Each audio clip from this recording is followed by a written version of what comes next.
भारत और अमेरिका के बीच trade deal पूरी हो गई। अमेरिका ने टैरिफ 50% से 18% कर दिया। यह डील है कि समझौता है। भारत में इस समय यूएस ट्रेड डील को लेकर एक बड़ी चर्चा चल रही है और लोग यह अनुमान लगा रहे हैं कि भारत सरकार ने यह डील किया है कि डोनाल्ड ट्रंप के साथ समझौता किया है। उसके बारे में पूरी चर्चा करने वाले हैं। जो अमेरिका पहले कहता था कि हम भारत के ऊपर 500% की टैरिफ लगाएंगे, आज वही अमेरिका कह रहा है कि हम भारत के ऊपर टैरिफ घटाने वाले हैं। इसके पीछे की क्या कारण है, इसको समझने की कोशिश करते हैं।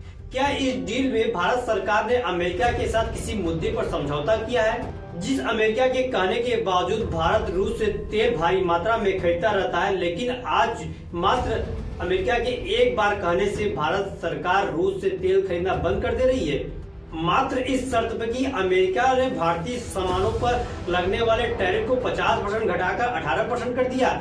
या इसके पीछे कुछ और साजिश है? केवल एक ही शर्त पर कि रूस से तेल न खरीदा जाए, या इसके पीछे कुछ और कहानी है?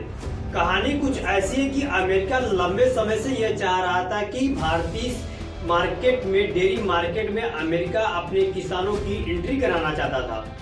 अमेरिकी राष्ट्रपति डोनाल्ड ट्रंप की अमेरिका फर्स्ट नीति के तहत किसानी उत्पादकों को भारतीय बाजारों में बेचना चाहते थे, जिसके चलते अमेरिका भारत से यह चाहता था कि भारत अमेरिकी उत्पाद, डेयरी उत्पाद जैसे दूध का पाउडर, पनीर और मक्खन, इन सब में भारतीय टैरिफ को जीरो कर दिया जाए, पूरी तरह से खत्म कर दिया जाए, ताकि अमेरिका के किसान, अमेरिका की कंपनी भारतीय मार्केट में सस्ते दामों में पनीर मक्खन बेच सके, जिसका सीधा असर मदर डेयरी और अमूल की कंपनी और इसके साथ साथ भारतीय किसानों को ऊपर पड़ने वाला था, जिसके चलते भारत ने उस समय इस डील को नहीं माना था। लेकिन आज ऐसा क्या हुआ कि भारत सरकार ने इस डील को कंप्लीट कर दिया है। उस समय मोदी ने यह कहा था कि मोदी ने किसान की फर्स्ट नीति के तहत, इंडिया की फर्स्ट नीति के तहत यह फैसला लिया है कि किसानों के साथ कोई धोखा नहीं किया जाएगा, उनके उत्पादों का उनका सही दाम मिलेगा, जिसके चलते अमेरिका की तरफ से टैरिफ बढ़ा दिया गया था भारत के ऊपर।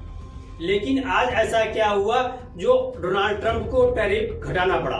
क्या सरकार ने किसान डेयरी को लेकर समझौता कर लिया है, जिसके चलते टैरिफ को घटाना पड़ा डोनाल्ड ट्रंप को? अभी इस मुद्दे पर न सरकार ने कुछ बोला है और न ट्रंप सरकार की तरफ से कुछ बात कही गई है। जब तक ट्रेड डील की एक कॉपी पब्लिश न हो जाए, तब तक इस मुद्दे पर केवल अनुमान लगाया जा सकता है। लगाना भी लाजमी है, क्योंकि बात इंडिया फर्स्ट नीति की हो रही है, बात भारतीय किसानों की है। जिस देश में किसान 80% कृषि पर निर्भर हो, उनके साथ हम धोखा नहीं कर सकते हैं। इसलिए सरकार को इस पर खुलकर बोलना चाहिए। आप सब कमेंट करके ये बताइए कि इस डील में जीत किसकी हो रही है, मोदी की या ट्रंप की?